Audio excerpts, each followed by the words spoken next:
గౌరవనీయులైన నర్సంపేట అన్నదమ్ములకు ఆడబిడ్డలకు పెద్ది సుదర్శన్ రెడ్డి గారి కుటుంబ సభ్యులు వారి శ్రీమతి స్వప్న గారు వారి పిల్లలకు వారి సోదరులకు వారి తల్లిగారికి పెద్దలు హరీష్ రావు గారు పెద్దలు మత్స్యనాచారి గారు బండా ప్రకాష్ గారు దయాకర్ రావు గారు గౌరవ జిల్లా శాసనసభ్యులు పల్లా రాజేశ్వర్ రెడ్డి గారు శాసన మండలి సభ్యులు పోచంపల్లి శ్రీనివాసరెడ్డి గారు మాజీ శాసనసభ్యులు పెద్దలు ధర్మారెడ్డి గారు వెంకటరమణారెడ్డి గారు ఆరూరి రమేష్ గారు మాజీ మంత్రివర్యులు డాక్టర్ రాజయ్య గారు అట్లాగే వేదికపైనున్న మాజీ పార్లమెంట్ సభ్యులు పెద్దలు వినోదన్న గారు ఇంకా గౌరవనీయులైన పెద్దలందరికీ మా ఎమ్మెల్సీ రవీంద్రరావు గారికి పెద్దలందరికీ అదేవిధంగా పెద్దలు మాజీ శాసనసభ్యులు వినయ్ భాస్కర్ గారు నరేందర్ గారు ఇంకా అందరికీ పేరు పేరున అందరికీ మాజీ శాసనసభ్యులు సతీష్ అన్నకు అందరికంటే ముఖ్యంగా తండోపతండాలుగా తరలి వచ్చి పెద్ది సుదర్శన్ రెడ్డి గారి ఆత్మ శాంతించాలని కోరుకున్న ప్రతి ఒక్కరికి కూడా పేరు పేరున హృదయపూర్వకంగా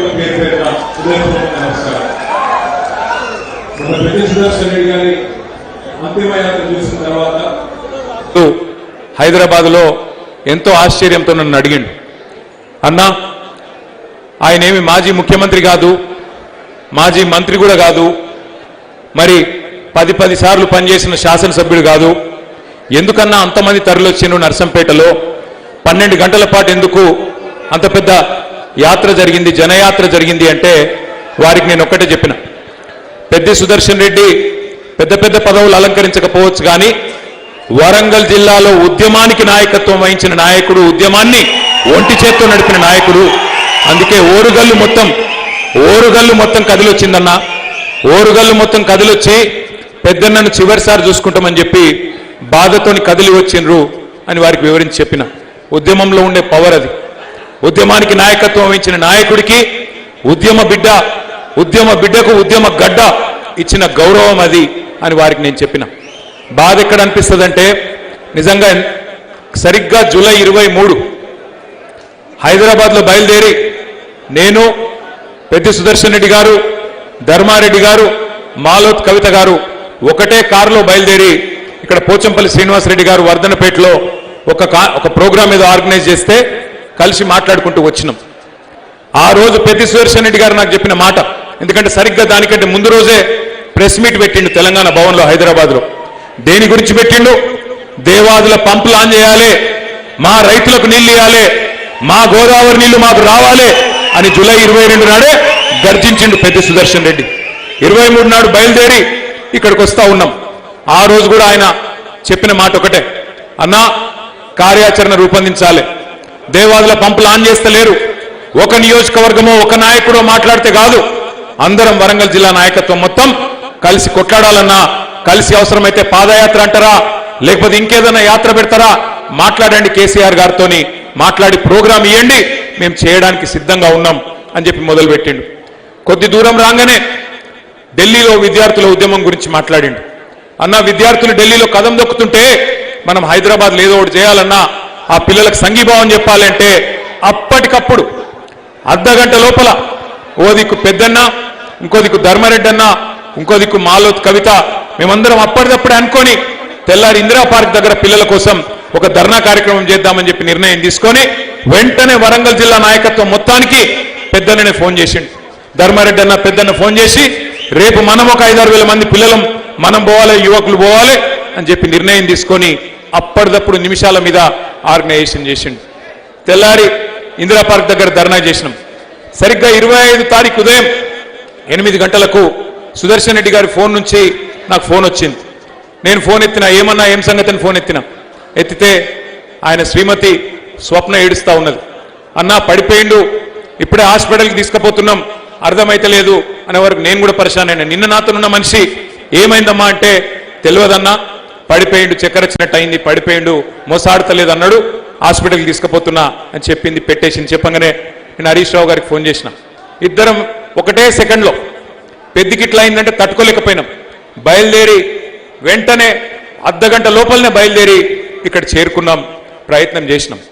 ఎంత ప్రయత్నం చేయాలో మరి మనతో మనుషులుగా ఎంత అవుతుందో అంత ప్రయత్నము కేసీఆర్ గారి ఆదేశాల మేరకు పెద్ద మీద ఉన్న ప్రేమతో అన్ని ప్రయత్నాలు చేసినాం. గ్రీన్ ఛానల్ పెట్టి హైదరాబాద్ తీసుకుపోయినాం. ఇక్కడ వైద్యం ఇంకా మెరుగైన వైద్యం కావాలని చెప్పి అక్కడ కూడా తనలాడినాం. అమెరికాలో, లండన్లో ఎక్కడ వైద్యులున్నా వాళ్ళని మాట్లాడండి అంటే మాట్లాడినాం. వాళ్ళతో కూడా సలహాలు తీసుకున్నాం. ఎంత తనలాడినా మన దురదృష్టం మరి పెద్దన్న మనకు దక్కలేదు. చివరికి 4-5 రోజులు మృత్యువుతో పోరాడి చనిపోయింది. కానీ పెద్దలు చెప్తారు, ఎంతకాలం బతికినమన్నది కాదు, 100 ఏళ్ళు బతకచ్చు, కానీ ఎంతకాలం బతికినమన్నది కాదు, ఎట్లా బతికినమన్నదే ముఖ్యం. అది పెద్ది సుదర్శన్ రెడ్డి గారి అంతిమ యాత్రకు తరలి వచ్చిన జనం. వాళ్ళేమీ మనం పిలిచిన వాళ్ళు కాదు, మనం చెప్పలేదు ఎవలకు. కానీ కొన్ని లక్ష పైచిలుకు మంది 12 గంటల పాటు వర్షం పడుతుంది, ఇబ్బంది అవుతుంది, కానీ ఎవ్వరు ఎక్కడ కదలలేదు. మేము ఇక్కడికి వచ్చి నల్లబెల్లికి వచ్చి 5:30-6 గంటలు ఎదురు చూస్తా ఉన్నాం, వస్తున్నారంటే కదలనిస్తలేరు. అటువంటి జనసందోహం, అటువంటి అభిమానం నిజంగా పెద్ద జన్మ ధన్యమైంది. స్వర్గంలో ఎక్కడున్నాడో కానీ ఆయన జన్మ ధన్యమైంది. ఎందుకంటే ఇట్లాంటి అభిమానం ఇక్కడ మనిషి మరణించిన తర్వాతనే తెలుస్తుంది ఆయన గురించి ప్రజలు ఏమనుకున్నారని. అది గెలిచింది ఒక్కసారే కావచ్చు, కానీ జనం గుండెల్లో నిలిచిపోయిండు పెద్ది సుదర్శన్ రెడ్డి. అందుకే మీ అందరికీ నేను మాటిస్తా ఉన్నా, 2 ఏళ్లలో మళ్ళీ తిరిగి కేసీఆర్ గారు ముఖ్యమంత్రి అవుతారు పెద్ది సుదర్శన్ రెడ్డి గారు కోరుకున్న విధంగా. ఆ తర్వాత ఏ మెడికల్ కాలేజ్ గురించి అయితే ఇప్పుడే హరీష్ అన్న చెప్పిండో ఆ మెడికల్ కాలేజ్ కు పెద్ది సుదర్శన్ రెడ్డి పేరు పెట్టేది పక్కా పెడతాం. పెట్టి పెద్ది సుదర్శన్ రెడ్డి పేరు నర్సంపేటలో చిరస్థాయిగా నిలిచిపోయే విధంగా, భవిష్యత్తులో ప్రతి తరము గుర్తుపెట్టుకునే విధంగా వారికి ఘనంగా నివాళి అర్పిద్దాం. అట్లాగే హరీష్ అన్న చాలా విషయాలు చెప్పారు. 2 విషయాలు మాత్రం నేను చెప్తాను. ఆయన పట్టుదల ఎంత గొప్పదో. చేసింది ఒక్క టర్మే ఎమ్మెల్యేగా, ఆ ఒక్క టర్మ్లోనే కరోనా మహమ్మారి కూడా వచ్చింది. అతలాకుతలమైంది ఆర్థిక వ్యవస్థ, కానీ ఆయన చేసిన పనులు సామాన్యమైన పనులు కాదు. నన్ను పిలిచిండు, నర్సంపేటలో ఇంటింటికి గ్యాస్ ఇస్తున్నా, వంటింటి గ్యాస్ ఇస్తున్నా, సిలిండర్లు అవసరం పడదు మా ఆడబిడ్డలకి కాడి నుంచి అన్నాడు. నిజంగా చేసినవా అన్న? చేసినా, నువ్వు రా అని చెప్పి నన్ను తీసుకొచ్చి ఆ రోజు ప్రారంభోత్సవం చేపించిండు. గజ్వేలులో లేదు, సిద్దిపేటలో లేదు, సిరిసిల్లలో లేదు, ఎక్కడ లేదు రాష్ట్రంలో ఏ నియోజకవర్గంలో. ఉన్నది ఒకే ఒక్క నర్సంపేట పట్టణంలో. దానికి ఎవరు కారణం? పెద్ది సుదర్శన్ రెడ్డి. అట్లాగే మన వ్యవసాయ శాఖ మంత్రిగా పనిచేసిన నిరంజన్ రెడ్డి గారు చెప్తున్నారు, రాష్ట్రంలో ఎక్కడ లేని పథకం తెచ్చిండు పెద్ది. ఒక 100 కోట్ల రూపాయలు మా రైతులకిచ్చి పనిముట్లు ఇవ్వాలి ప్రత్యేకంగా అని చెప్పి ఒక ప్రాజెక్టు తీసుకొని కేసీఆర్ దగ్గర పోయింది.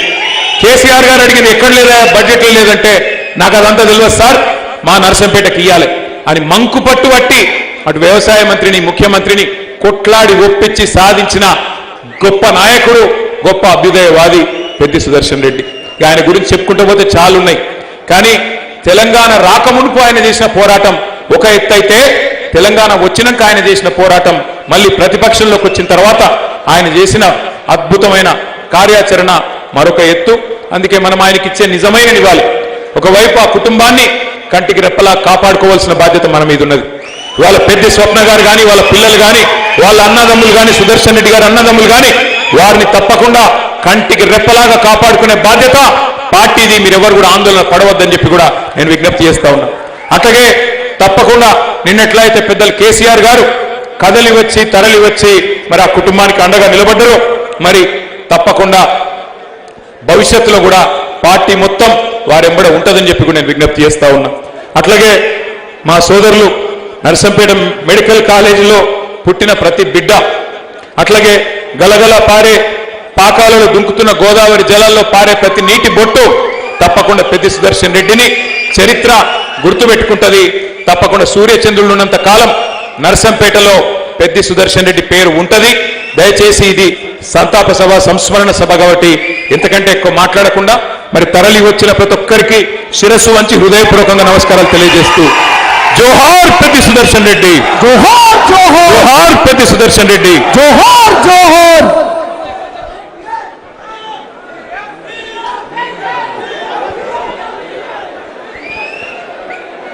సార్ భోజనం.